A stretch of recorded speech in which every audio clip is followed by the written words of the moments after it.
नमस्कार दोस्तों। Last video में हमने यूनिट 1 का इंट्रोडक्शन देखा था। अब हम शुरू करने वाले हैं चैप्टर 1 जीव जगत।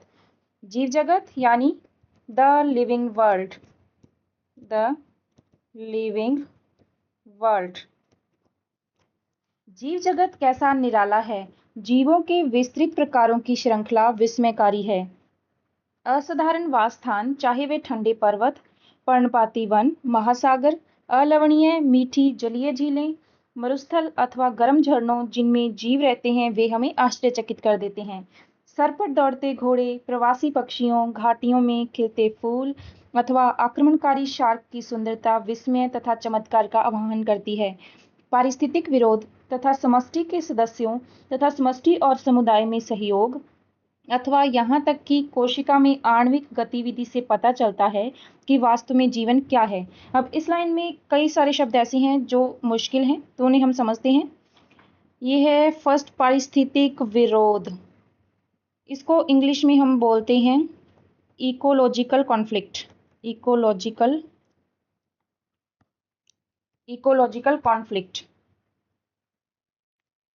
कॉन्फ्लिक्ट।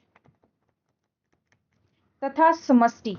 समष्टि का मतलब होता है पॉपुलेशन। और समुदाय, समुदाय को इंग्लिश में बोलते हैं कम्युनिटी। और एक शब्द यहाँ पे और आया है सहयोग। सहयोग का आप सभी को पता ही है। तो ये 4 शब्द हैं। तो चलिए अब समझते हैं। यहाँ पर ये बताने की कोशिश की गई है कि एक पॉपुलेशन में इकोलॉजिकल कॉन्फ्लिक्ट होता है, यानी कि पॉपुलेशन के जो सदस्य होते हैं वो एक दूसरे का विरोध करते हैं और उनमें सहयोग की भावना भी होती है। ठीक है। और एक कम्युनिटी में भी जो जीव होते हैं उनमें पारिस्थितिक विरोध होता है और उनमें सहयोग होता है। ठीक है। अभी ये पॉपुलेशन और कम्युनिटी में क्या डिफरेंस है। तो पॉपुलेशन उसे कहते हैं जो ऐसा ग्रुप जो कि एक ही स्पीसीज से मिलकर बनता है। यानी कि हम बोलते हैं कि कोई एक ही तरह की चिड़ियों का कोई ग्रुप है तो वो चिड़ियों की पॉपुलेशन है। एक ही तरह के कुत्ते किसी एक निश्चित स्थान पर रह रहे हैं तो वो कुत्तों की पॉपुलेशन है। और अगर हम कम्युनिटी की बात करें तो कम्युनिटी में 2 से ज़्यादा स्पीसीज किसी निश्चित स्थान पे रहती हैं तो उसे हम कम्युनिटी बोलेंगे। ठीक है। तो यहाँ पर ये बताने की कोशिश की जा रही है कि जो पॉपुलेशन है यानी कि एक ही स्पीसीज के जो ग्रुप है उनमें इकोलॉजिकल कॉन्फ्लिक्ट होगा। उनमें कैसा होगा कि वो खाने के लिए एक दूसरे से लड़ेंगे। ठीक है। मैटिंग के लिए एक दूसरे से लड़ेंगे और एक दूसरे का सहयोग भी करेंगे। और इसी तरह से कम्युनिटी में भी यही होगा। कम्युनिटी में खाने के लिए लड़ सकते हैं पर कम्युनिटी में मैटिंग के लिए लड़ाई नहीं होती है। ठीक है। और इनमें रहने की जगह को लेकर कॉन्फ्लिक्ट हो सकता है और ये एक दूसरे का सहयोग भी करते हैं। मानो कि कोई बिल्ली है वो कोई कुछ खा रही थी, वो बीच में आधा छोड़ के चली गई तो वहाँ से जो चिड़िया है वो भी खा लेगी। उसने जो कुछ छोड़ दिया फिर उसके बाद में चींटी खा लेगी। तो इस तरह से वो एक दूसरे का सहयोग भी करती हैं और पॉपुलेशन और कम्युनिटी में एक लाइफ ऐसे चलती है। नेक्स्ट इन्होंने बताया है कि कोशिका में आणविक गतिविधि से पता चलता है कि वास्तव में जीवन क्या है। तो जो कोशिका में भी बहुत सारी रिएक्शंस हो रही हैं। ठीक है। मॉलिक्यूलर एक्टिविटीज़ हो रही हैं और तो इन सब बातों से हमें पता चलता है कि जीवन क्या है। इस प्रश्न में 2 निर्विवाद प्रश्न हैं। पहला तकनीकी है, जो जीव अथवा निर्जीव क्या है इसका उत्तर खोजने का प्रयत्न करता है, तथा दूसरा प्रश्न दार्शनिक है, जो यह जानने का प्रयत्न करता है कि जीवन का उद्देश्य क्या है। वैज्ञानिक होने के नाते हम दूसरे प्रश्न का उत्तर देने का प्रयास नहीं करेंगे। हम इस विषय पर चिंतन करेंगे कि जीव क्या है।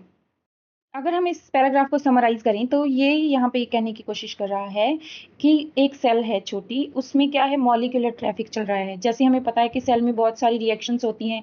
उन्हीं रिएक्शंस के कारण ही हम जो भी रिएक्ट करते हैं, एक जीव जो भी काम करता है तो वो एक सेल में चल रहे काम से ही शुरू होता है। ठीक है। यानी कि जीवन एक कोशिका से ही शुरू होता है। ठीक है। और इन्हीं सेल से मिलकर जीव बनता है। वो जीव अलग अलग जगहों पर रहता है। कोई ठंडे पर्वतों पर, पर्णपाती वन, महासागर, अलवणीय झीलें, मरुस्थल, गर्म झरने, इन सभी जगहों पर रहता है। ठीक है। और अलग अलग जीवों की अलग अलग तरह की प्रवृत्तियां होती हैं। जैसे घोड़े हैं वो बहुत तेज दौड़ते हैं। जो प्रवासी पक्षी होते हैं वो एक स्थान से दूसरे स्थान पर बहुत किलोमीटर्स तक यात्रा करके रहने आते हैं। ताकि उन्हें एक अनुकूल वातावरण मिल सके। सुंदर सुंदर फूल भी खिलते हैं जिनके अलग अलग कलर होते हैं, और इसी तरह से शार्क में एक आक्रमणकारी टेक्निक्स होती हैं जिससे वो अपने प्रे को पकड़ती है। ठीक है, तो ये सारी चीज़ें विस्मयकारी हैं। और जो भी ये जीव जंतु रहते हैं पॉपुलेशन में, कम्युनिटी में, ये एक दूसरे का विरोध करते हैं, सहयोग करते हैं, तो यही जीवन है। तो चलिए फ्रेंड्स, आगे बढ़ते हैं। इस चैप्टर में ये दो टॉपिक दे रखे हैं। फर्स्ट ये है जीव जगत में विविधता, और सेकंड है वर्ग की संवर्ग। तो चलिए आगे बढ़ते हैं और समझते हैं। जीव जगत में विविधता। यदि आप अपने आसपास देखें तो आप जीवों की बहुत सी किस्में देखेंगे। ये किस्में गमले में उगने वाले पौधे, कीट, पक्षी, पालतू अथवा अन्य प्राणी व पौधे हो सकती हैं। बहुत से ऐसे जीव भी होते हैं जिन्हें आप आंखों की सहायता से नहीं देख सकते, लेकिन आपके आसपास ही हैं। यदि आप अपने अवलोकन के क्षेत्र को बढ़ाते हैं तो आपको विविधता की एक बहुत बड़ी श्रृंखला दिखाई पड़ेगी। स्पष्टतः यदि आप किसी सघन वन में जाएं तो आपको जीवों की बहुत बड़ी संख्या तथा उनकी कई किस्में दिखाई पड़ेंगी। प्रत्येक प्रकार के पौधे, जंतु अथवा जीव जो आप देखते हैं किसी एक जाति, स्पीसीज का प्रतीक हैं। अब तक की ज्ञात तथा वर्णित स्पीसीज की संख्या लगभग 1.7 मिलियन से लेकर 1.8 मिलियन तक हो सकती है। हम इसे जैविक विविधता अथवा पृथ्वी पर स्थित जीवों की संख्या तथा प्रकार कहते हैं। हमें यह स्मरण रखना चाहिए कि जैसे जैसे हम नए तथा यहाँ तक कि पुराने क्षेत्रों की खोज करते हैं, हमें नए नए जीवों का पता लगता रहता है। जैसा कि ऊपर बताया गया है कि विश्व में कई मिलियन पौधे तथा प्राणी हैं। हम पौधों तथा प्राणियों को उनके स्थानीय नाम से जानते हैं। ये स्थानीय नाम एक ही देश के विभिन्न स्थान के अनुसार बदलते रहते हैं।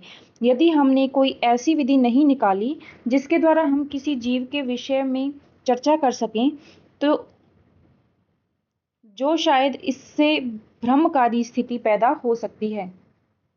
प्रत्येक जीव का एक मानक नाम होता है जिससे वह उसी नाम से सारे विश्व में जाना जाता है। इस प्रक्रिया को नाम पद्धति कहते हैं। स्पष्टतः नाम पद्धति तभी संभव है जब जीवों का वर्णन सही हो और हम यह जानते हों कि यह नाम किस जीव का है। इसे पहचानना कहते हैं। अध्ययन को सरल करने के लिए अनेकों वैज्ञानिकों ने प्रत्येक ज्ञात जीव को वैज्ञानिक नाम देने की प्रक्रिया बनाई है।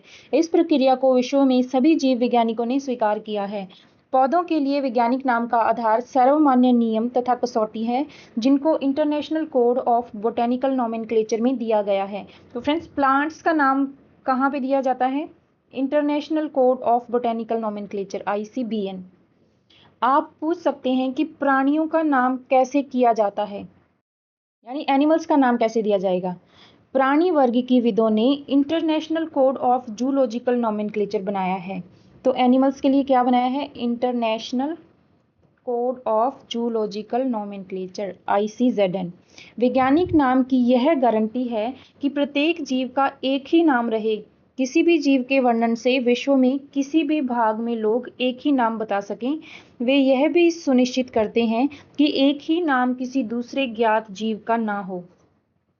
यानी कि हमारे जीव जगत में जो भी जीव है, चाहे वह पौधा है या वो एनिमल है, प्लांट है या एनिमल है, उन सभी का अपना नाम होना चाहिए और वो नाम रिपीट नहीं होना चाहिए। ऐसे नहीं है कि किसी घर में एक सोनू है, उसी तरह से किसी और घर में और सोनू भी मिल जाएगा, बहुत सारे सोनू मिल जाएंगे। लेकिन जीवों का नाम ऐसा होना चाहिए जो एक स्पेसिफिक होना चाहिए, और वो नाम ऐसे नहीं है कि पड़ोसी जीव अपना नाम उसको देख के रख लें। इसलिए जो नाम है वो स्पेसिफिक होना चाहिए। जीव विज्ञानी ज्ञात जीवों के वैज्ञानिक नाम देने के लिए सार्वजनिक मान्य नियमों का पालन करते हैं। प्रत्येक नाम के दो घटक होते हैं, वंश नाम तथा जाति संकेत पद। जो भी नाम दिया जाता है उसके दो घटक होते हैं। पहला घटक होता है वंश नाम, दूसरा होता है जाति संकेतक पद। तो वंश नाम को हम इंग्लिश में बोलते हैं जेनेरिक नेम, जेनेरिक नेम, जिसे आम बोलचाल की भाषा में आप जीनस भी बोल देते हैं। जाति संकेतक पद ये होता है स्पेसिफिक एपिथेट, स्पेसिफिक एपिथेट।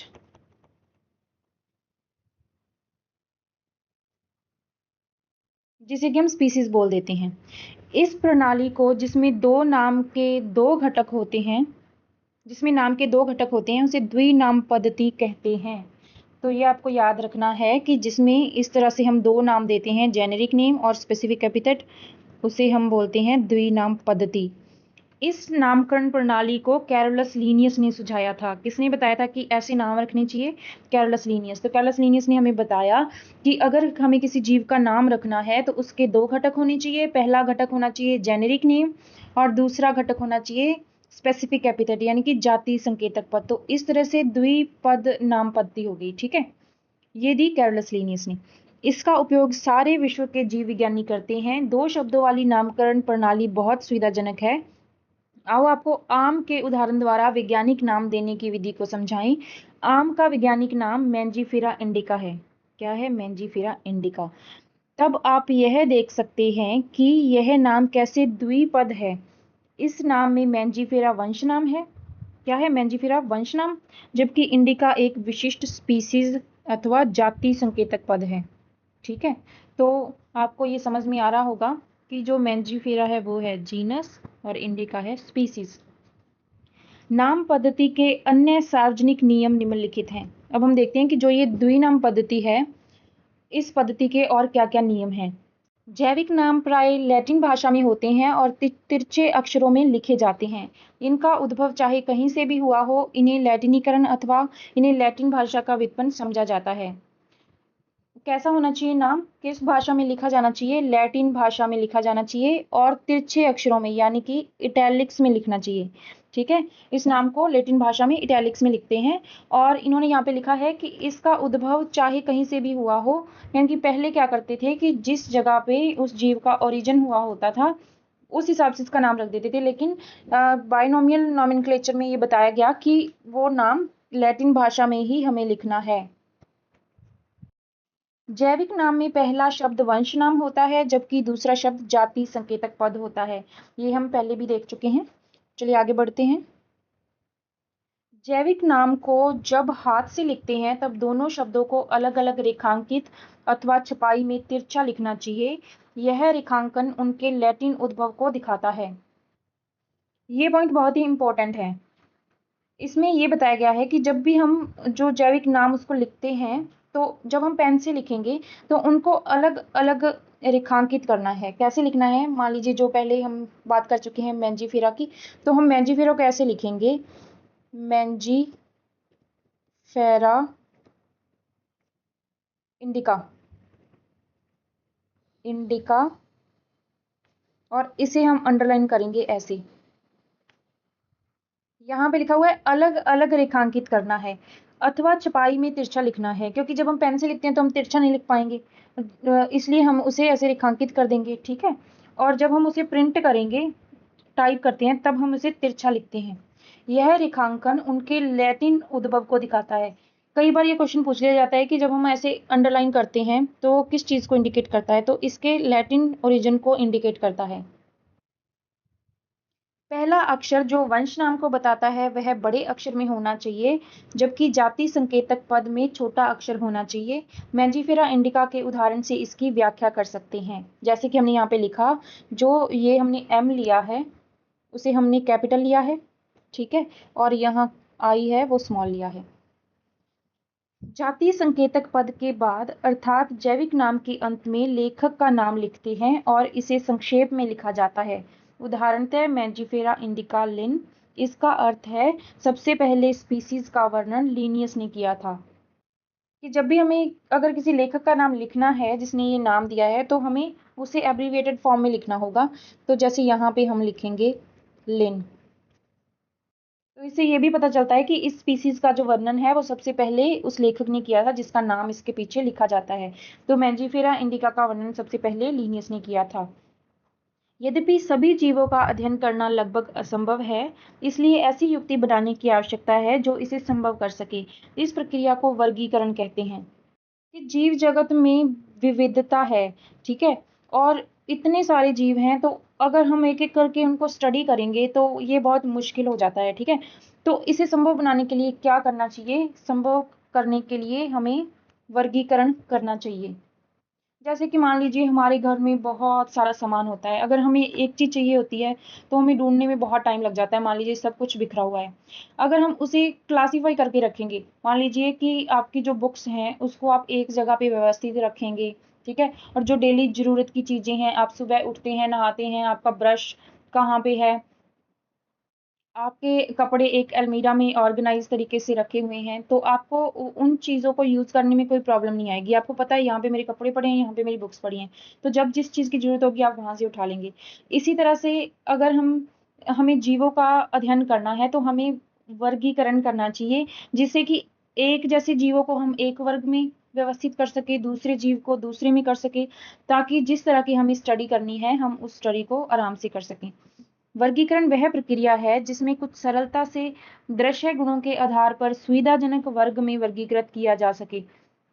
उदाहरण के लिए हम पौधों अथवा प्राणियों और कुत्ता, बिल्ली अथवा कीट को सरलता से पहचान लेते हैं।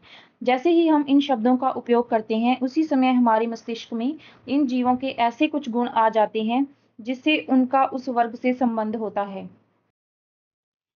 जब आप कुत्ते के विषय में सोचते हो तो आपको मस्तिष्क में क्या प्रतिबिंब बनता है? सोचिए, क्या प्रतिबिंब बनता है जब आप कुत्ते के बारे में सोचते हैं? स्पष्टतः आप कुत्ते को ही देखेंगे, ना कि बिल्ली को। अब यदि एल्सेशियन के विषय में सोचें तो हमें पता लगता है कि हम किसके विषय में चर्चा कर रहे हैं। अगर आपको नहीं पता है कि एल्सेशियन क्या है तो मैं आपको बता दूं कि जो जर्मन शेफर्ड होता है, जर्मन शेफर्ड जो कि डॉग की एक ब्रीड है, जर्मन शेफर्ड, उसका ही दूसरा नाम होता है एल्सेशियन। इसी प्रकार मान लो हमें स्तनधारी कहना है तो आप ऐसे जंतु के विषय में सोचेंगे जिनके बाह्य कान और शरीर पर बाल होते हैं। स्तनधारी को हम इंग्लिश में लिखते हैं मैमल।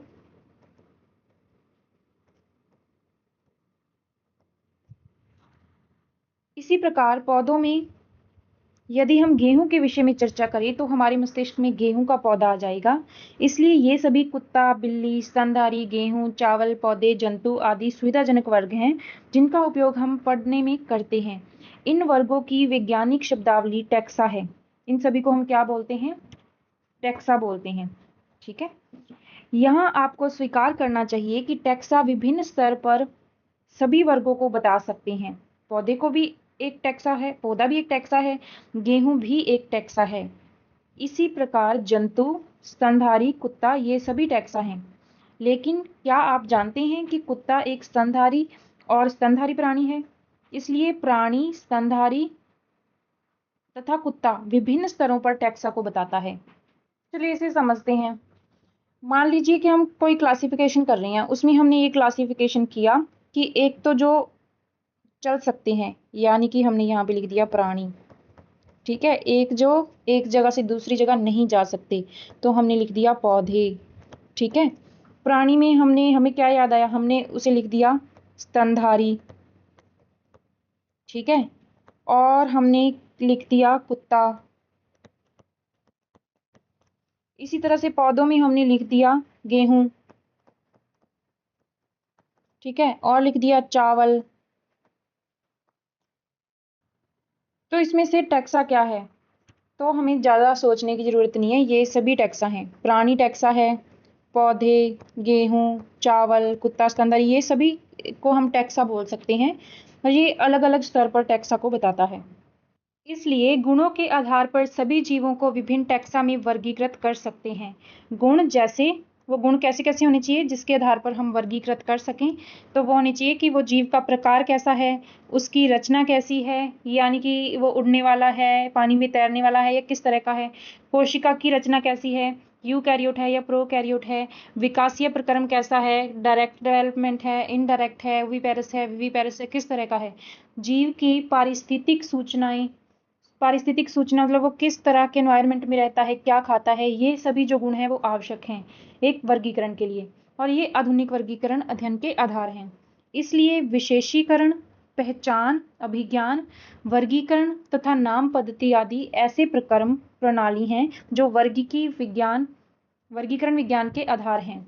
यानी कि अगर हमें किसी जीव का वर्गीकरण करना है तो हमें कौन कौन सी पद्धतियाँ, कौन कौन सी प्रणालियाँ चाहिए, तो वो है कैरेक्टराइजेशन, कैरेक्टराइजेशन। सेकंड है identification, identification, classification, classification and nomenclature.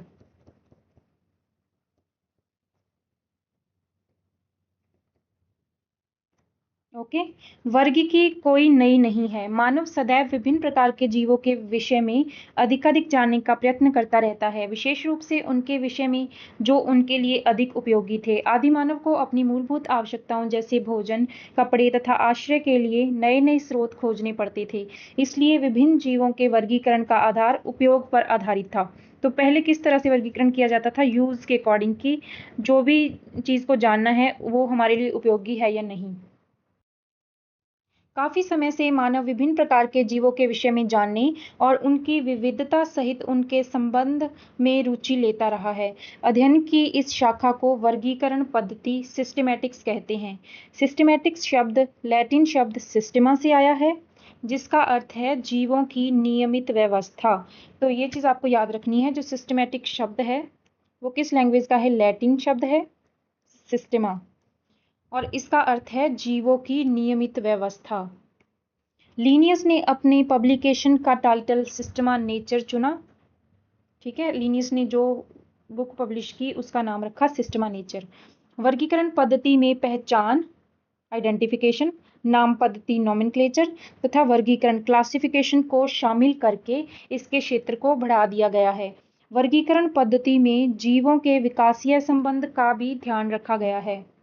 इनके पहले क्या किया जाता था कि वर्गीकरण में जो यूज़फुल चीज़ें हैं उनको एक साइड में रख दिया और जो अनयूज़फुल हैं उसे दूसरी साइड रख दिया, इस तरह से वर्गीकरण किया जाता था। लेकिन अब उसको सही तरीके से आइडेंटिफाई किया जाता है और बायनोमियल नोमेनक्लेचर जो है उसके हिसाब से उसका नाम रखा जाता है, फिर उसे क्लासीफाई किया जाता है।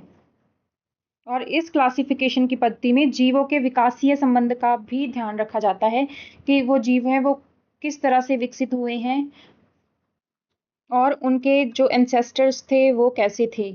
तो इन चीज़ों के आधार पर अब वर्गीकरण किया जाता है। वर्गीकी संवर्ग यानी टैक्सोनॉमिक कैटेगरी, टैक्सोनॉमिक कैटेगरी। वर्गीकरण एकल सोपान प्रक्रम नहीं है। सोपान का मतलब होता है स्टेप। तो जो वर्गीकरण है वो एक स्टेप का प्रक्रम नहीं है, बल्कि इसमें पदानुक्रम सोपान होते हैं। मतलब एक के बाद एक स्टेप होते हैं, जिसमें प्रत्येक सोपान पद अथवा वर्ग को प्रदर्शित करता है। जो हर स्टेप है वो पद या फिर वर्ग को प्रदर्शित करता है, जिसको हम कह सकते हैं रैंक या कैटेगरी, या फिर कैटेगरी को प्रदर्शित करता है। चूंकि संवर्ग समस्त वर्ग की व्यवस्था है, इसलिए इसे वर्ग की संवर्ग कहते हैं। तो जो संवर्ग है उसे हम क्या कहते हैं? वर्ग की संवर्ग, यानी कि कैटेगरी को हम कहेंगे टैक्सोनॉमिक कैटेगरी। और तभी सारे संवर्ग मिलकर वर्ग की पदानुक्रम बनाते हैं। और ऐसे ही जो कैटेगरीज होंगी, सारी कैटेगरीज मिलकर क्या बनाएंगी? हायरार्की बनाएंगी, जिसे हम कहेंगे वर्ग की पदानुक्रम या टैक्सोनॉमिक हायरार्की। तो पहले हम देखते हैं कि इसमें स्टेप्स हैं या जो कैटेगरीज हैं वो क्या क्या हैं। तो स्टेप्स हमारे होते हैं, अगर हम हिंदी में लिखें तो जगत या किंगडम, ये सबसे हायर रैंक है। ये हम कह सकते हैं कि रैंक कौन सा है? ये हायर रैंक है, और ये एक कैटेगरी है जगत या किंगडम। सेकंड स्टेप जो होता है वो होता है संघ, या हम उसे कहेंगे फाइलम। फाइलम वर्ड यूज करते हैं हम एनिमल्स के लिए, और प्लांट्स के लिए वर्ड यूज करते हैं डिवीजन। सेकंड जो स्टेप है वो होता है वर्ग, यानी कि क्लास। थर्ड स्टेप होता है गण या ऑर्डर। नेक्स्ट होता है कुल या फैमिली। उसके बाद में आता है वंश, जो होता है जीनस। और लास्ट में आती है जाति, जिसे हम बोलते हैं स्पीसीज। तो ये हमारे क्या हैं, सोपान हैं, यानी कि स्टेप्स हैं। जैसा कि इसने बताया कि जो वर्गीकरण है वो एकल सोपान प्रक्रम नहीं है, वो एक के बाद एक स्टेप्स में प्रेजेंट होता है, और उन स्टेप्स को हम क्या कहते हैं, कैटेगरीज कहते हैं। ठीक है। अब आगे इसने लिखा है कि प्रत्येक संवर्ग वर्गीकरण की एक इकाई को प्रदर्शित करता है।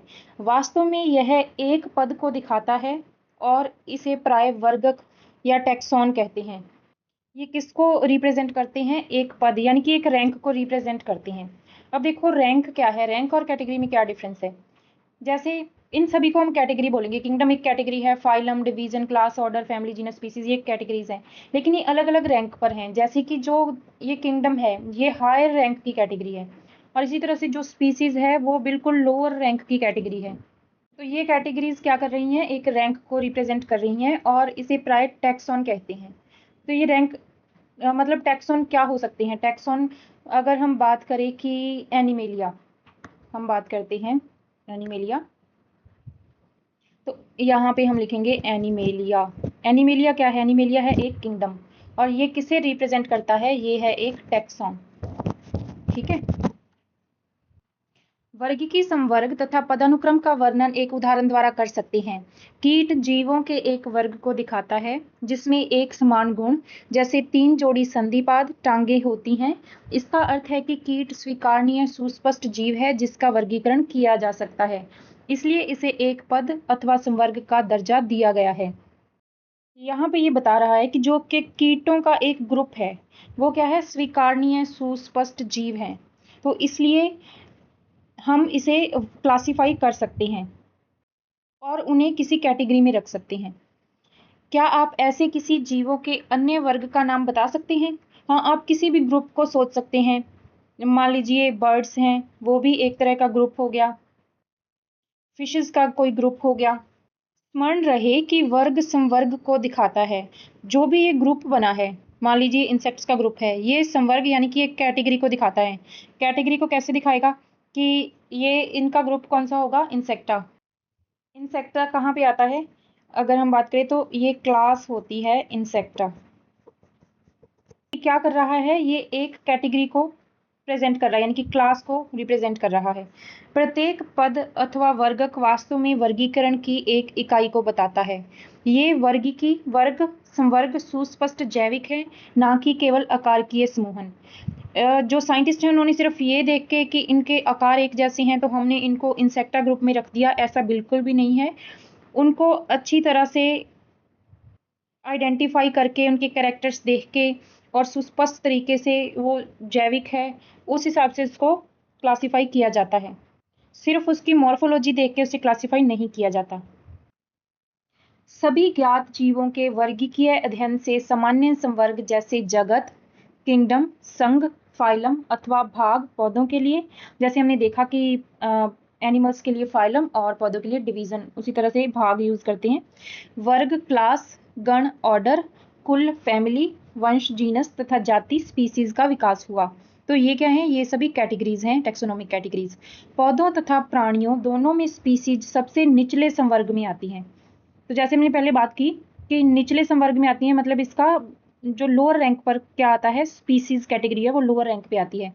अब आप यह प्रश्न पूछ सकते हैं कि किसी जीव को विभिन्न संवर्गों में कैसे रखते हैं, कैसे हम कैटेगरीज डिसाइड करते हैं कि इसको इसमें रख दें, इसको इसमें रख दें। इसके लिए मूलभूत आवश्यकता व्यष्टि अथवा उसके वर्ग के गुणों का ज्ञान होना है। व्यष्टि यानी कोई इंडिविजुअल अथवा उसके वर्ग के गुणों का ज्ञान होना है। यह समान प्रकार के जीवों तथा अन्य प्रकार के जीवों में समानता तथा विभिन्नता को पहचानने में सहायता करता है।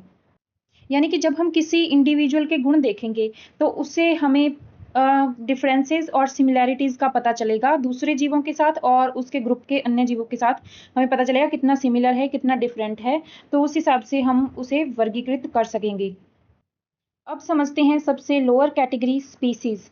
वर्गीकी अध्ययन में जीवों के वर्ग यानी कि जीवों के ग्रुप जिनमें मौलिक समानता होती है उसे स्पीसीज कहते हैं। हम किसी भी स्पीसीज को उसमें समीपस्थ संबंधित स्पीसीज से उनके आकारिकीय विभिन्नता के आधार पर उन्हें एक दूसरे से अलग कर सकते हैं। हम मॉर्फोलॉजी देख के भी उसे अलग कर सकते हैं। एक बार के लिए सबसे पहले मॉर्फोलॉजी देख के अलग करते हैं। हम इसके लिए मैंजीफेरा इंडिका आम, सोलिनम ट्यूबरोसम आलू तथा पैंथेरा लियो शेर के उदाहरण लेते हैं। अब हम इन्हें मॉर्फोलॉजी से देख के पहचान सकते हैं कि आम कैसा है, आलू कैसा है, एक शेर कैसा है।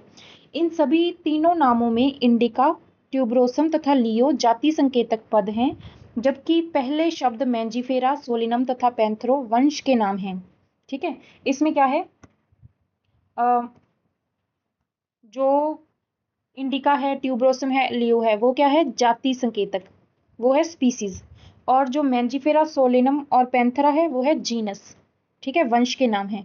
और यह टैक्सा अथवा संवर्ग का भी निरूपण करते हैं। तो ये टैक्सा तो है ही, अगर हम सीधे लिखेंगे, चाहे कि कोई भी नाम लिखें, इंडिका लिखे, ट्यूबरोसम लिखे, ठीक है, लियो लिखे, ये टैक्सॉन तो है ही। ठीक है, ऐसे मैंजीफेरा, सोलिनम, पैंथेरा ये टैक्सॉन है। और कैटेगरी किस हिसाब से है, कैटेगरी है जो इंडिका, ट्यूबरोसम, लियो, ये हो गया स्पीसीज वाली कैटेगरी में आ जाएंगी। ठीक है, मैंजीफेरा, सोलिनम और पैंथेरा ये जीनस वाली कैटेगरी में आ जाएंगी। ठीक है, प्रत्येक वंश में एक अथवा एक से अधिक जाति संकेत पद हो सकते हैं, यानी कि एक जीनस में एक या एक से ज्यादा भी स्पीसीज हो सकते हैं जो विभिन्न जीवों जिनमें आकारिकीय गुण समान हो को दिखाते हैं। उदाहरणार्थ, पैंथेरा में एक अन्य जाति संकेतक पद है जिसे टिग्रिस कहते हैं। सोलिनम वंश में नाइग्रिम, मेलॉन्जिना भी आते हैं। मानव की जाति सेपियंस है जो होमो वंश में आता है, इसलिए मानव का वैज्ञानिक नाम होमो सेपियंस है। जैसा कि हम जानते हैं कि सोलिनम एक जीनस है, ठीक है, और एक जीनस में एक से ज़्यादा स्पीसीज हो सकती हैं। तो चलिए इसका एग्जाम्पल देखते हैं। सोलिनम की एक स्पीसीज है ट्यूबरोसम, और सेकंड हो सकती है सोलिनम नाइग्रम, सोलिनम नाइग्रम, और होगा सोलिनम मेलॉन्जिना, सोलिनम मेलॉन्जिना। और हम ये भी जानते हैं कि जब भी हम साइंटिफिक नेम लिखते हैं तो उसे अंडरलाइन करते हैं, जिससे उसके लैटिन ओरिजिन का पता चलता है। तो ऐसे हम इसको अंडरलाइन करते हैं। तो इस तरह हमें ये स्पष्ट हो गया कि एक जीनस में एक से ज़्यादा स्पीसीज हो सकती हैं। इसी तरह से यहाँ पे एक और एग्जांपल दिया हुआ है, जैसे पैंथेरा जीनस है, उसमें स्पीसीज हो सकती हैं Panthera leo, Panthera pardus, Panthera tigris. तो इस तरह से एक से ज़्यादा स्पीसीज हो सकती हैं एक जीनस में। नेक्स्ट कैटेगरी है वंश, जीनस। वंश में संबंधित स्पीसीज का एक वर्ग आता है जिसमें स्पीसीज के गुण अन्य वंश में स्थित स्पीसीज की तुलना में समान होते हैं। चलिए इसे समझते हैं। अभी जो हमने दो एग्जांपल लिए थे उसी से समझते हैं। हमारे पास दो जीनस हैं, एक जीनस है सोलिनम और दूसरा जीनस हमारे पास है पैंथेरा। तो जो स्पीसीज सोलिनम जीनस में आएंगी उनकी आपस में समानता होगी, और जो पैंथेरा में आएंगी स्पीसीज उनकी आपस में समानता होगी। लेकिन जो सोलिनम की स्पीसीज हैं और पैंथेरा की स्पीसीज हैं वो एक दूसरे से संबंधित नहीं होंगी, या हम कह सकते हैं कि उन दोनों के गुण आपस में कम मिलते होंगे। हम कह सकते हैं कि वंश समीपस्थ संबंधित स्पीसीज का एक समूह है। उदाहरणार्थ, आलू, टमाटर तथा बैंगन ये दोनों अलग अलग स्पीसीज हैं, लेकिन ये सभी सोलिनम वंश में आती हैं। ठीक है, जैसा कि हमने एग्जाम्पल में देखा। शेर पैंथेरा लियो, चीता पैंथर पार्डस तथा पैंथर टिग्रिस जिसमें बहुत से गुण हैं, वे सभी पैंथेरा वंश में आते हैं। यह वंश दूसरे वंश फेलिस जिसमें बिल्ली आती है से भिन्न है। ये वही बात है जो हम अब समझ चुके हैं कि एक ग्रुप की स्पीसीज दूसरे मतलब एक जीनस की स्पीसीज दूसरे जीनस की स्पीसीज से भिन्न होती हैं। हमारी नेक्स्ट कैटेगरी है कुल। कुल को हम इंग्लिश में लिखते हैं फैमिली। अगला संवर्ग कुल है जिसमें संबंधित वंश आते हैं, यानी कि रिलेटेड जीनस। वंश स्पीसीज की तुलना में कम समानता प्रदर्शित करते हैं। अगर हम जीनस की आपस में तुलना करेंगे तो वो स्पीसीज से कम समानता प्रदर्शित करेंगे। कुल के वर्गीकरण का आधार पौधों के कायिक तथा जनन गुण हैं। तो अगर हम कुल के आधार पे क्लासिफाई करते हैं तो पौधे में किस गुणों को देखा जाता है? एक कायिक गुणों को, vegetative characters and reproductive characters को देखा जाता है। उदाहरणार्थ पौधों में 3 विभिन्न वंश सोलेनम, पिटूनिया तथा धतूरा को सोलेनेसी कुल में रखते हैं। तो कुल क्या है? कुल है सोलेनेसी। सोलेनेसी ये है फैमिली, और इस फैमिली में जीनस कौन कौन से आएंगे? तो जीनस हैं हमारे पास ये 3, सोलेनम, पिटूनिया तथा धतूरा। जबकि प्राणी वंश पैंथरा में शेर, बाघ, चीता आते हैं, को फैलिस के साथ फैलिडी कुल में रखे जाते हैं। मतलब कुल क्या है? फैलिडी, ठीक है। और फैलिडी कुल में किस किस जीनस को रखा जाता है? शेर, बाघ, चीता और बिल्ली। इसी प्रकार यदि आप बिल्ली तथा कुत्ते के लक्षण को देखो तो आपको दोनों में कुछ समानताएं तथा कुछ विभिन्नताएं दिखाई पड़ेंगी। उन्हें क्रमशः 2 विभिन्न कुलों कैनिडी तथा फैलिडी में रखा जाता है। बिल्ली किस में आती है? बिल्ली का कुल है फैलिडी। जैसे हमने देखा कि शेर, बाघ, चीता के साथ बिल्ली भी फैलिडी कुल में आती है। लेकिन जो कुत्ता है, कुत्ते का कुल होता है कैनिडी। चलिए नेक्स्ट कैटेगरी पे चलते हैं। नेक्स्ट कैटेगरी है गण, ऑर्डर। फ्रेंड्स, इस पैराग्राफ की हिंदी को मैंने कुछ अलग तरह से लिखा है, तो उसे पढ़ते हैं। गण, ऑर्डर। आपने पहले देखा है कि प्रजातियां, वंश और कुल जैसी श्रेणियां कई समान लक्षणों पर आधारित होती हैं। सामान्यतः गण और अन्य उच्च वर्गीय श्रेणियों की पहचान लक्षणों के समुच्चय के आधार पर की जाती है। गण एक उच्च श्रेणी होने के कारण कुलों का वह समूह है जो कुछ समान लक्षण प्रदर्शित करते हैं। इसका मतलब ये है कि जो भी ऑर्डर में हम फैमिलीज रखते हैं, मान लीजिए ऑर्डर में ये फैमिली है और ये दूसरी फैमिली है, ये आपस में कुछ समानताएं रखेंगी। और ये मान लीजिए ऑर्डर ए है, कोई ऑर्डर बी होगा, तो उसकी फैमिलीज में असमानताएं होंगी। मतलब बी वाली की आपस में समानताएं होंगी, ए वाले ऑर्डर की फैमिली में आपस में समानताएं होंगी, लेकिन ए वाली फैमिली की बी वाली फैमिली के साथ असमानताएं होंगी। एक कुल में शामिल विभिन्न वंशों की तुलना में समान लक्षणों की संख्या कम होती है। ये तो हमें पता है कि जैसे जैसे हम लोअर कैटेगरी से हायर कैटेगरी में जाते हैं, यानी कि स्पीसीज से जब हम किंगडम की तरफ जाएंगे, तो जो समान लक्षण हैं वो कम होते जाते हैं। कॉनवॉल्वुलेसी, सोलेनेसी जैसे पादप कुल मुख्यतः पुष्पीय लक्षणों के आधार पर पोलीमोनियल्स गण में शामिल हैं। तो एक ये ऑर्डर है पोलीमोनियल्स। इसमें कौन सी ऑर्डर? ये है ऑर्डर, ठीक है। इसमें फैमिलीज कौन कौन सी हैं? कॉनवॉल्वुलेसी और सोलिनेसी। और इनको कैटेगराइज करने का मुख्य आधार क्या है? पुष्पी लक्षण। जबकि प्राणी कॉर्निवोरा गण में फैलिडी तथा कैनिडी कुलों को रखा गया है। जैसे हमने पहले देखा था कि कैनिडी में आता था कुत्ता और फैलिडी में आती है बिल्ली। और इस फैमिली को, ये जो फैमिलीज हैं दो, फैलिडी और कैनिडी, इसको किस ऑर्डर में रखा गया है? कार्निवोरा ऑर्डर में रखा गया है। चलिए अब नेक्स्ट कैटेगरी देखते हैं, वर्ग, क्लास। इस संवर्ग में संबंधित गण आते हैं। तो क्लास में क्या आएगा? क्लास के अंदर आएंगे रिलेटेड ऑर्डर्स, ठीक है। मान लीजिए ये ऑर्डर 1 है, ऑर्डर 2 है, ठीक है, ये आएंगे क्लास के अंदर। उदाहरणार्थ प्राइमेटा गण जिसमें बंदर, गोरिल्ला तथा गिबान आते हैं, और कार्निवोरा गण जिसमें बाघ, बिल्ली तथा कुत्ता आते हैं, को मेमेलिया वर्ग में रखा गया है। हमारे पास वर्ग क्या है? मेमेलिया, ठीक है। और मेमेलिया वर्ग में किसे रखा गया है? तो हमें पता है कि क्लास के अंदर आएगा ऑर्डर। तो ऑर्डर कौन से हैं?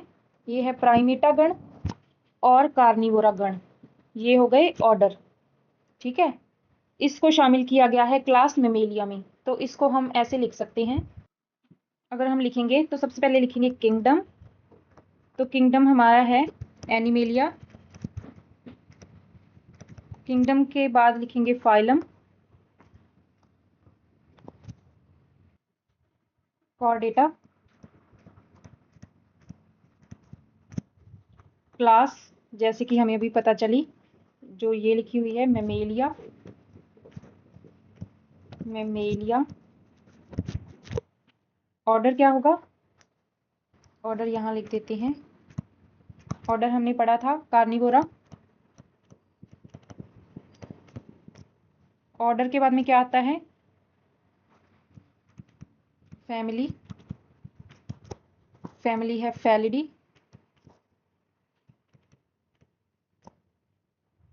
तो जीनस, जीनस हमें पता है फेलिस। ये हम लिख रहे हैं कैट, ठीक है।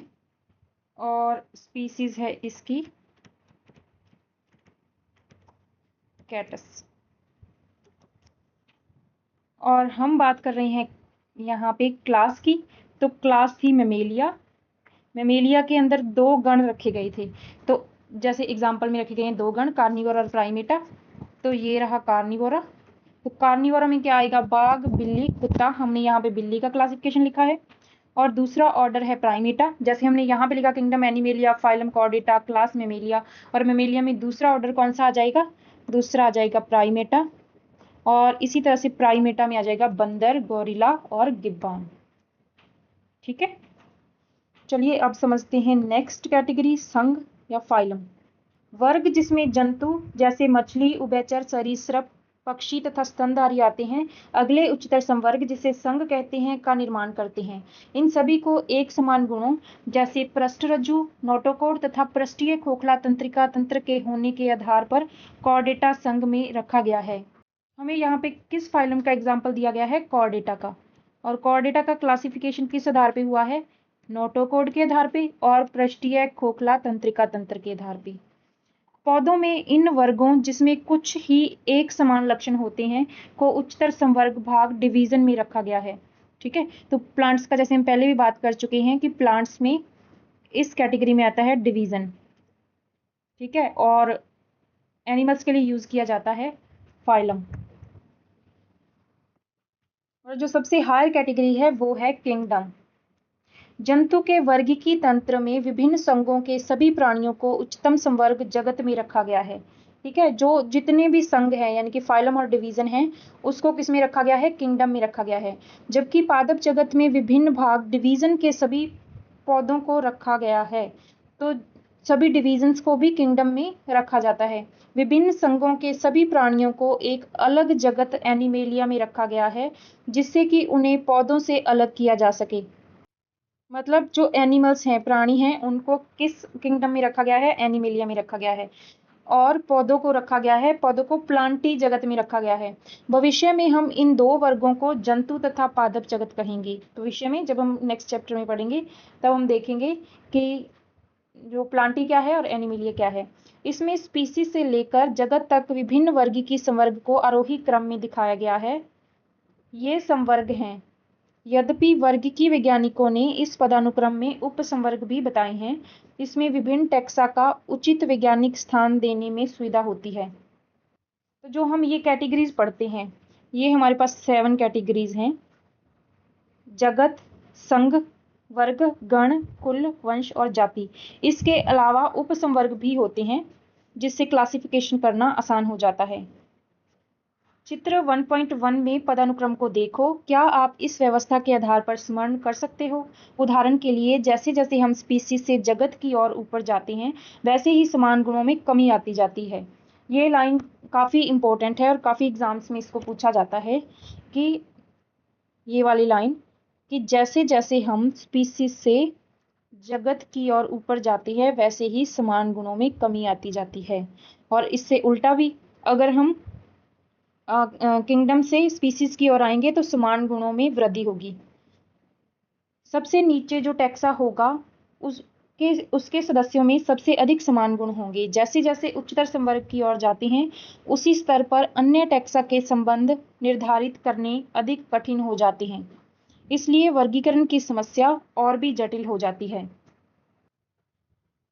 तालिका 1.1 में कुछ सामान्य जीवों जैसे घरेलू मक्खी, मानव, आम तथा गेहूं के विभिन्न वर्गीकी संवर्गों को दिखाया गया है।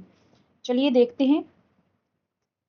यहाँ पे सामान्य नाम, जैविक नाम, वंश, कुल, गण, वर्ग और संघ ये दिए गए हैं। इसको इधर से अगर हम पढ़ेंगे तो ये जा रहा है हायर कैटेगरी की तरफ। और संघ से अगर हम सामान्य नाम की तरफ आएंगे, यानी कि स्पीसीज की तरफ आएंगे, तो ये हम जा रहे हैं हायर से लोअर कैटेगरी की तरफ। ठीक है, तो सबसे पहले हम मानव का देखते हैं। संघ है कॉर्डेटा, वर्ग है मेमेलिया, गण प्राइमेट, कुल होमोनिडी, वंश होमो, और जाति इसकी हो जाएगी सैपियंस, इसलिए इसका नाम हो जाएगा होमो सैपियंस।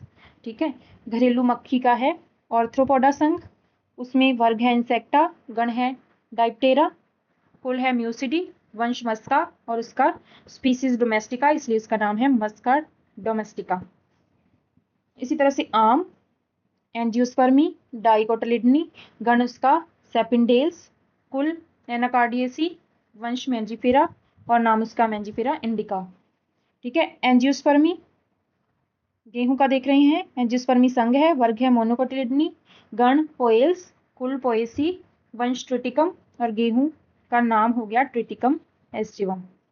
ठीक है, चलिए आगे देखते हैं। आगे हम सारांश तक पहुंच चुके हैं, तो चलिए इसका जल्दी से सारांश पढ़ लेते हैं। जीव जगत में प्रचुर मात्रा में विविधताएं दिखाई पड़ती हैं। असंख्य पादप तथा प्राणियों की पहचान तथा उनका वर्णन किया गया है, परंतु अब भी इनकी बहुत बड़ी संख्या अज्ञात है। जीवों के एक विशाल परिसर को आकार, रंग, आवास, शरीर क्रियात्मक तथा आकारकीय लक्षणों के कारण हमें जीवों की व्याख्या करने के लिए बाधित होना पड़ता है। जीवों की विविधता तथा इनकी किस्मों के अध्ययन को सुसाध्य एवं सरल बनाने के लिए जीव वैज्ञानिकों ने कुछ नियमों तथा सिद्धांतों का प्रतिपादन किया, जिसमें जीवों की पहचान, उनका नाम पद्धति तथा वर्गीकरण संभव हो सके। ज्ञान की इस शाखा को वर्गीकी नाम दिया गया है। पादपों तथा प्राणियों की विभिन्न स्पीसीज का वर्गीकी अध्ययन कृषि, वानिकी और हमारे जैव संसाधन में भिन्नता के सामान्य ज्ञान में लाभदायक सिद्ध हुए। ठीक है, जो भी हमने पादपों और प्राणियों का वर्गीकी अध्ययन किया है, उससे हमें कृषि, वानिकी और जैव संसाधन में भिन्नता के सामान्य ज्ञान प्राप्त हुए, और वो हमारे लिए लाभदायक थे। वर्गीकी के मूलभूत आधार जैसे जीवों की पहचान, उनका नामकरण तथा वर्गीकरण विश्वव्यापी रूप से अंतर्राष्ट्रीय कोड के अंतर्गत विकसित किया गया है। जैसे हमने देखा था बोटेनिकल नोमेनक्लेचर के लिए ICBN और जूलॉजी के लिए ICZN। समरूपता तथा विभिन्नताओं को आधार मानकर प्रत्येक जीव को पहचाना गया है तथा उसे द्विपद नाम दिया गया। सही वैज्ञानिक तंत्र के अनुसार द्विपद नाम पद्धति जीव वैज्ञानिक नाम जो दो शब्दों से मिलकर बना होता है दिया जा सकता है। जीव वर्गीकरण तंत्र में अपने स्थान को प्रदर्शित करता है।